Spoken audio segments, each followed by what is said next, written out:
Comment devenir riche en un an? Bonjour à tous et bienvenue dans cette vidéo. Et oui, je ne vais pas vous parler de formation à vendre, je ne vais pas vous parler des choses qu'on vous a déjà dites et qui visiblement ne marchent pas. Dans cette vidéo, je vais vous partager avec vous des conseils, des stratégies et surtout des astuces qui, au vu des nombreuses personnes qui font les retours, ça marche. Et puis vous assurer que si vous prenez le temps de regarder cette vidéo, vous prenez le temps de noter toutes les stratégies que je vais vous noter, que je vais vous dire, en prenant une seule année de votre vie, vous n'allez pas regretter d'avoir regardé cette vidéo. Et si vous avez des questions, des suggestions, ou alors si vous avez des réserves à émettre, n'hésitez surtout pas à mettre tout cela en commentaire. Et si vous souhaitez nous encourager afin de continuer dans ce genre de vidéos, à continuer dans ce genre de thématique, mettez juste le pouce bleu, ou alors laissez votre question, votre thématique, ce qui vous charotte l'esprit, et nous allons vous répondre. Mais plus encore, comment devenir donc riche en un an? C'est la grande question que de nombreuses personnes se posent et je vais répondre d'ailleurs à cette question dans cette vidéo. Mais si vous venez de me découvrir, n'hésitez surtout pas. Ici, je parle d'argent, je parle de tout ce qui concerne l'argent. Donc, les stratégies pour investir, comment se lancer dans l'entrepreneuriat, comment faire du trading, que ce soit le guide pour débutants, que ce soit le guide pour des personnes déjà avisées. Mais dans cette vidéo, je ne vais pas vous parler de cela. Je vais vous parler d'un certain nombre d'attitudes, d'un certain nombre d'investissements que vous pouvez faire pour, en un an, vous en sortir et en un an, devenir riche. La première chose, sans plus tarder, c'est de définir vos objectifs financiers. Si vous voulez vraiment devenir un vrai riche, vous devez définir vos objectifs financiers. Définir vos objectifs financiers, ça veut dire quoi? Si pour moi, être riche, c'est par exemple avoir 50 millions d'euros, ça voudrait dire que mon objectif financier, c'est 50 millions d'euros. Lorsque j'aurai ces 50 millions d'euros, je serai considéré comme un homme riche. Mais plus encore, si mon objectif financier, par exemple, c'est d'avoir le milliard, par exemple 10 appartements à Paris, 500 peut-être demeures, ainsi de suite, ça c'est mon objectif financier. Donc, à ce point déjà, vous pouvez prendre un petit bout de papier, mettre cette vidéo en pause et écrire votre objectif financier. Quel est votre objectif financier? Est-ce 1 million d'euros, 2 millions d'euros, 3 millions? C'est combien? Et si vous souhaitez partager cela avec nous, n'hésitez surtout pas à mettre cela en commentaire et nous nous ferons plaisir de vous accompagner dans votre processus. Voilà. Donc la première des choses, comme je l'ai dit, c'est de définir vos objectifs financiers. Plus vos objectifs sont hauts, plus le travail pour les atteindre sera important. Moins ils sont hauts, moins le travail voilà, pour les atteindre sera très important.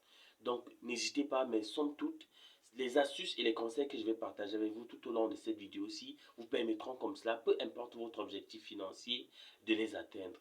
Maintenant, la deuxième chose à faire lorsque vous avez déjà défini vos objectifs financiers, parce que c'est bien beau de définir ces objectifs financiers, mais il faut les atteindre. Vous voyez, il faut les atteindre parce que définir simplement, c'est comme voilà, se coucher, rêver, dire que j'ai envie d'avoir 50 millions, 100 millions d'euros, ainsi de suite, sans pour autant travailler pour les avoir. Maintenant, la deuxième chose que vous devez faire, c'est d'augmenter de vos revenus. Si par exemple, présentement, vous gagnez, je ne sais pas moi, 1000 euros, ou bien vous êtes au chômage et que vous souhaitez vraiment changer votre vie en un an, la première chose à faire, c'est d'augmenter vos revenus. Donc, en plus de je me suis emballé. La première, c'est de définir vos objectifs financiers. La deuxième chose, c'est d'augmenter vos revenus financiers. Donc, si par exemple, vous êtes au chômage, je vais prendre le cas le plus extrême. Si par exemple, vous êtes au chômage, la première chose que vous devez faire, c'est quoi? C'est pourquoi pas trouver un emploi. Trouver un emploi, c'est pas si simple, c'est vrai. C'est pas à la disposition de tout le monde, c'est vrai. Mais le plus grand problème de l'emploi, c'est pas l'emploi en lui-même. C'est votre disponibilité à faire n'importe quel emploi qui puisse vous aider comme cela à subvenir aux besoins de votre famille. Et d'ailleurs, j'ai fait plusieurs vidéos sur les emplois. Si vous êtes par exemple en France ou dans d'autres pays, il y a des emplois qui nécessitent preneurs, mais qui ne sont pas sollicités par des personnes. Vous voyez par exemple, si on vous demande d'être un éboueur, vous voyez, c'est très difficile de travailler dans des chantiers. C'est très difficile, c'est exigeant, mais ça paye. J'ai d'ailleurs fait une vidéo entièrement dédiée à cela et les salaires que vous pouvez toucher si vous faites dans ce métier, ce corps de métier-là.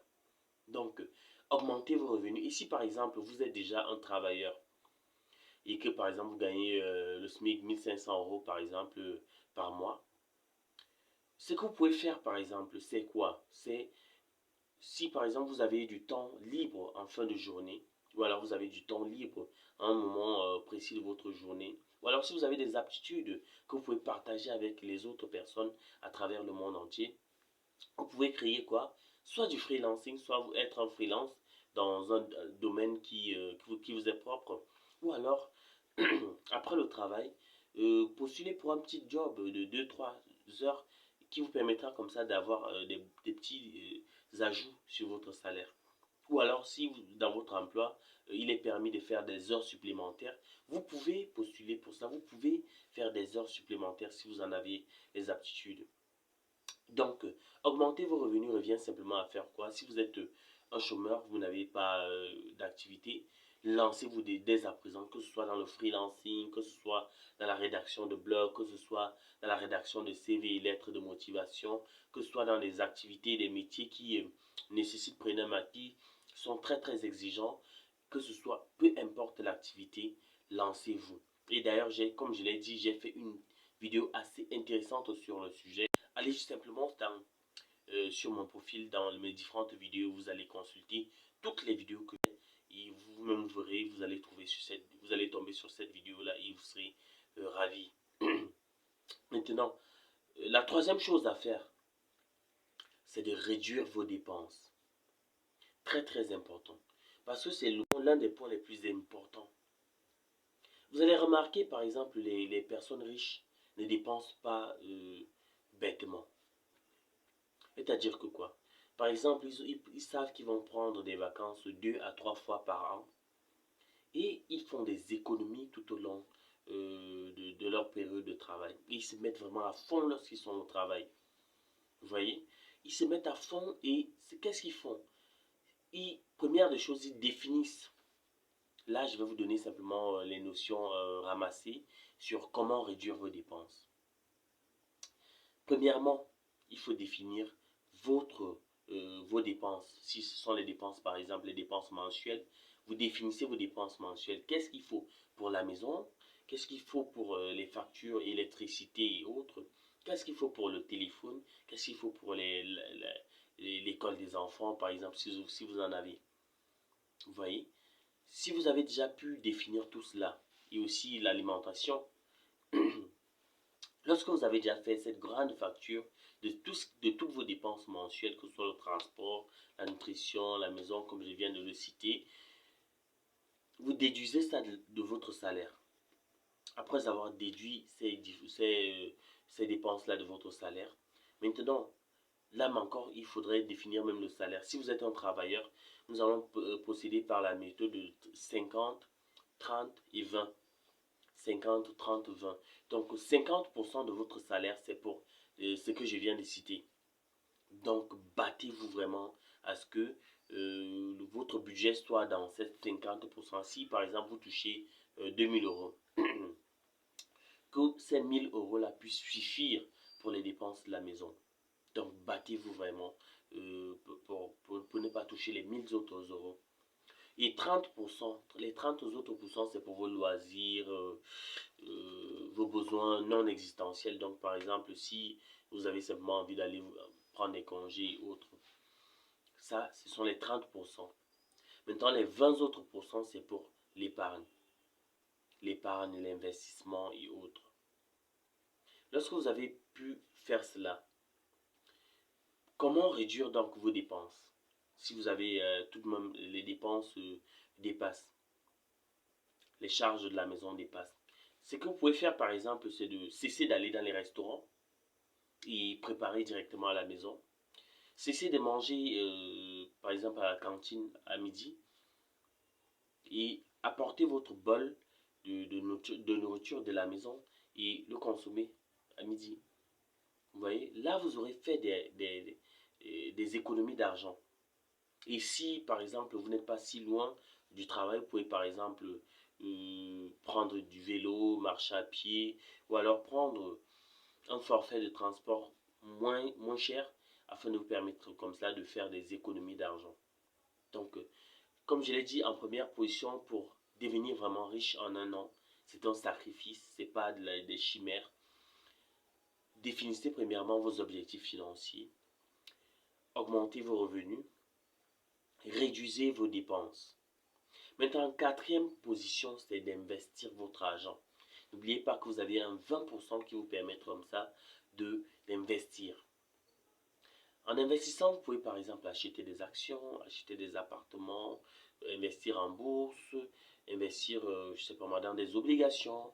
J'ai fait d'ailleurs toute une vidéo sur le sujet afin de vous aider comme cela. Si vous souhaitez vous lancer dans l'investissement, allez regarder vraiment cette vidéo-là et vous allez être totalement informé sur tout ce qui concerne l'investissement. Et d'ailleurs, dans cette vidéo, je suis assez explicite où j'explique qu'est-ce que c'est que les actions, qu'est-ce que c'est que les obligations, qu'est-ce que c'est que la bourse, et ainsi de suite, où je suis très très explicite sur le sujet. Voilà. Donc, n'hésitez vraiment pas, après cette vidéo, allez regarder cette vidéo. Donc, investissez votre argent. Ne prenez pas la part de les 20% là pour faire autre chose avec. Investissez votre argent. Parce que l'investissement, à contrario d'aller garder en banque, c'est que l'investissement vous permet comme cela d'avoir des bénéfices sur investissement. Vous voyez? Donc, au fur et à mesure que les années vont passer, vos investissements vont se décupler. Et si, par exemple, les bénéfices des années précédentes, vous avez pris, vous avez réinjecté comme capital, vous-même, vous verrez que au bout de 5 à 6 ans, ou bien au bout de votre année que vous avez consacrée pour devenir riche, 12 mois, vous aurez fait un grand pas si votre objectif financier est raisonnable et si vos revenus sont aussi raisonnables. Maintenant, la cinquième chose que je vais vous dire et qui est très très importante, vraiment, vous pouvez tout oublier, vraiment, mais prenez des risques calculés. Ça voudrait dire que quoi? Ça voudrait dire que si par exemple vous avez des dépenses que vous pensez que ça peut, vous pouvez sursoir à ces dépenses-là, faites-le. Si cet argent que vous allez prendre là, vous allez par exemple aller investir et que vous avez foi en vous et que vous avez foi en ce que vous voulez faire, prenez ces risques-là. Et si par exemple vous avez déjà fait, vous avez emmagasiné un certain nombre de capital et que vous souhaitez vous lancer dans une activité et vous ne savez pas si ça va marcher, si ça ne va pas marcher, prenez des risques. Parce que le risque avec l'investissement, c'est que si ça marche, vous êtes certain que vous êtes un millionnaire, un milliardaire.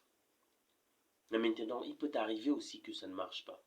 Et là, vous allez sortir de là avec des leçons. Parce que tomber n'est pas fatal. C'est de ne pas oser, ne pas chercher, ne pas savoir la connaissance. La connaissance, c'est quoi? C'est de savoir que à tel moment, tel investissement, ça ne va pas de cette façon. Et qu'on n'investit pas de cette façon-ci. Et qu'on investit de telle autre façon. Parfois, la meilleure façon d'être un bon investisseur, c'est parfois d'avoir perdu son investissement. Si vous avez perdu votre investissement, vous allez avoir cette vision claire et cette sagesse-là. Parce que vous aurez perdu quelque chose de très précieux. Donc, n'hésitez pas à prendre des risques calculés.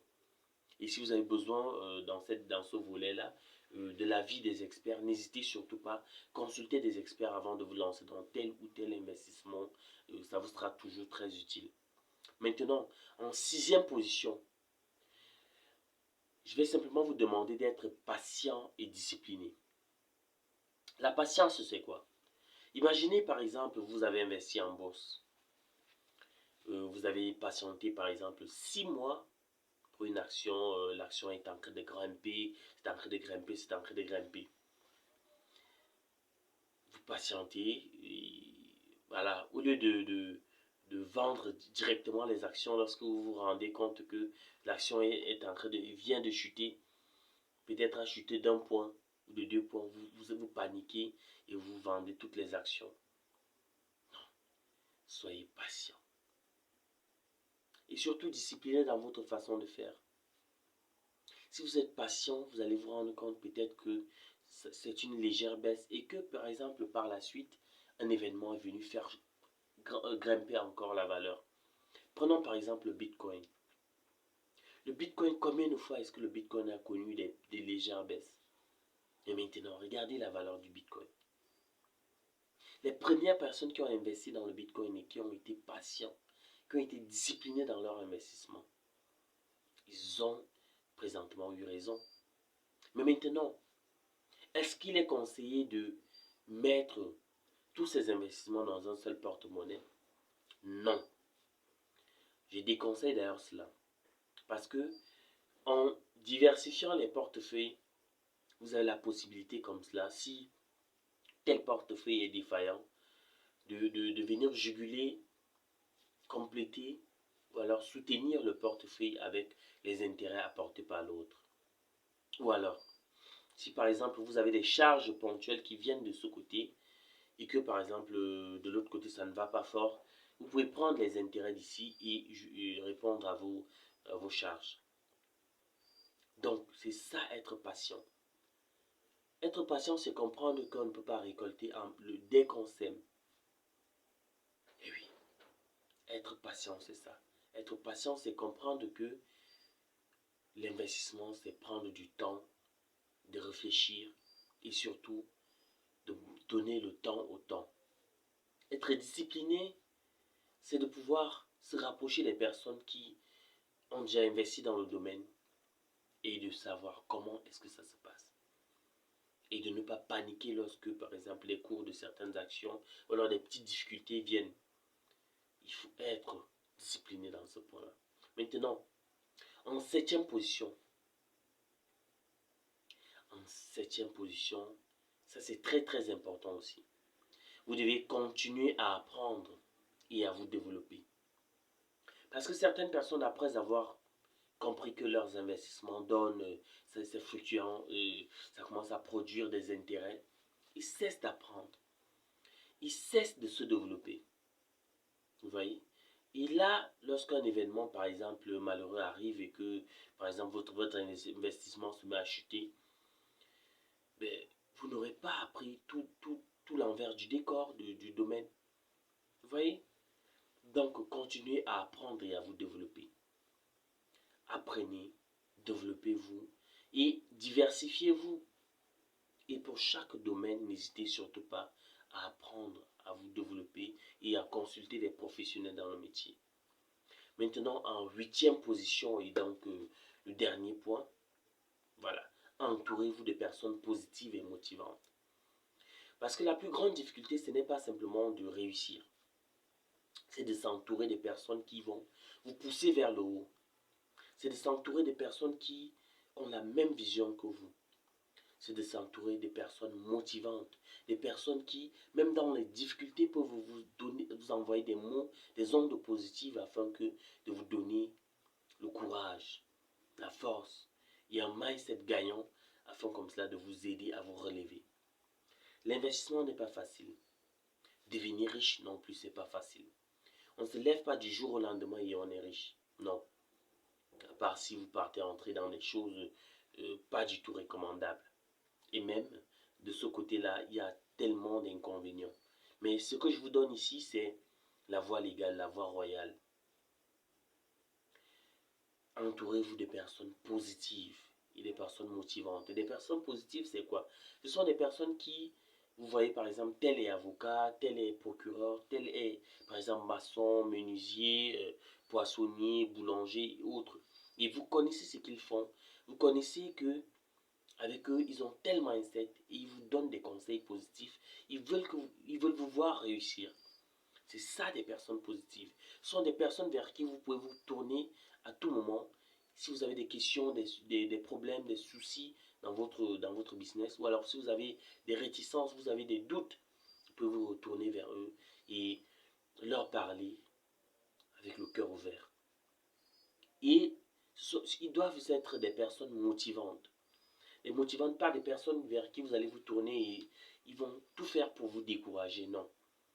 Ils vont tout faire pour vous encourager dans ce domaine-là, vous encourager sur ce chemin-là et aussi vous donner la force de continuer à investir. Mais surtout, le plus important, vous devez savoir que l'argent n'est pas l'objectif final. C'est surtout de prendre du plaisir dans ce que vous faites. Si par exemple vous avez ouvert, c'est pas moi, un restaurant, un petit restaurant, ben, prenez du plaisir à échanger avec vos clients, prenez du plaisir à servir les clients, prenez du plaisir à préparer chaque plat. Parce que si vous vous amusez dans ce que vous faites, vous n'allez pas vous rendre compte que vous êtes en train de travailler alors que c'est un investissement, non. Vous n'allez pas vous rendre compte parce que vous le ferez avec amour. Voilà, donc si vous me permettez bien sûr, je vais faire un récapitulatif de ce que j'ai dit. Pour devenir riche vraiment en un an, si vous êtes discipliné dans tout ce que je viens de vous dire, premièrement, il faut définir vos objectifs financiers. Combien est-ce que je considère comme devenir riche? Augmentez vos revenus, réduisez vos dépenses, investissez votre argent, prenez des risques calculés, soyez patient et discipliné, très important. Continuez à apprendre et à vous développer. Et en dernière position, entourez-vous de personnes positives et motivantes. J'espère que cette vidéo vous a plu.